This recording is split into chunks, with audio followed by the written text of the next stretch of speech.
அருப்புக்கோட்டையில் உள்ள தனியார் கலைக்கல்லூரியில் கணிதத்துறையில் உதவி பேராசிரியராக இருந்தவர்தான் இந்த நிர்மலா தேவி. 2018ஆம் வருடம் ஏப்ரல் 15ஆம் தேதி ஒரு ஆடியோ சமூக வலைதளங்களில் வெளியானது. அந்த ஆடியோவில் நிர்மலா தேவி தன்னுடைய வகுப்பில் பயிலும் கல்லூரி மாணவிகளை தவறான பாதைக்கு வழிநடத்தும் நோக்கில் பேசினார். அந்த ஆடியோ வெளியானவுடன் பல்வேறு அமைப்புகள் நிர்மலா தேவியை கைது செய்ய வலியுறுத்தி போராட்டங்களில் ஈடுபட்டனர்.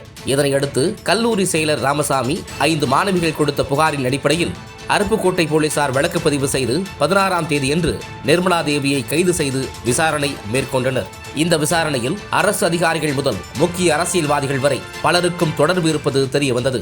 எனவே வழக்கு சரியான பாதையில் செல்ல வேண்டும் என்பதற்காக ஏப்ரல் 17ஆம் தேதியன்று சிபிசிஐடிக்கு இந்த வழக்கை மாற்றி உத்தரவிட்டது தமிழக அரசு.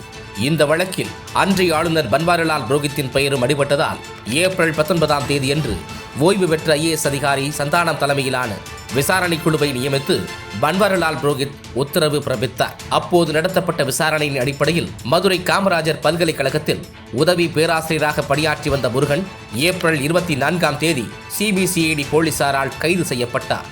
அவரைத் தொடர்ந்து 25ஆம் தேதி மதுரை காமராஜர் பல்கலைக்கழக ஆராய்ச்சி மாணவர் கருப்பசாமி என்பவர் மதுரை நீதிமன்றத்தில் சரணடைந்தார். இதனையடுத்து நிர்மலா தேவி, முருகன், கருப்பசாமி ஆகியோர் மீது பெண்களுக்கு எதிரான வன்கொடுமை தடுப்புச் சட்டம், விபச்சார தடுப்புச் சட்டம், தொழில்நுட்ப முறைகேடு தடுப்புச் சட்டம் உள்ளிட்ட 4 பிரிவுகளின் கீழ் சிபிசிஐடி போலீசார் வழக்கு பதிவு செய்து விசாரணை நடத்தினர்.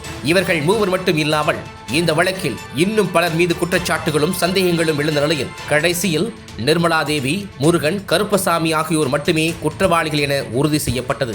26/10/2018 அன்று ஸ்ரீவில்லிபுத்தூர் நீதிமன்றத்தில் முதல் முறையாக விசாரணைக்கு வந்த இந்த வழக்கு பல்வேறு அமர்வுகளாக விசாரிக்கப்பட்டு வந்தது.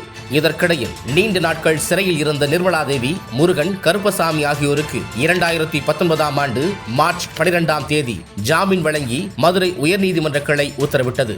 கொரோனா ஊரடங்கால் வழக்கு விசாரணை தாமதமானது. பேராசிரியர் நிர்மலா தேவிக்காக ஆஜரான வழக்கறிஞர்களும் அடிக்கடி மாறி வந்த நிலையில் அரசே அவருக்கு வழக்கறிஞரையும் நியமித்தது. அரசு தரப்பு சாட்சியங்கள், எதிர்த்தரப்பு வாதங்கள் என பல ஆண்டுகளாக நடைபெற்று வந்த இந்த வழக்கில் 2024 ஏப்ரல் 30ஆம் தேதியன்று தீர்ப்பு வழங்கப்பட்டது.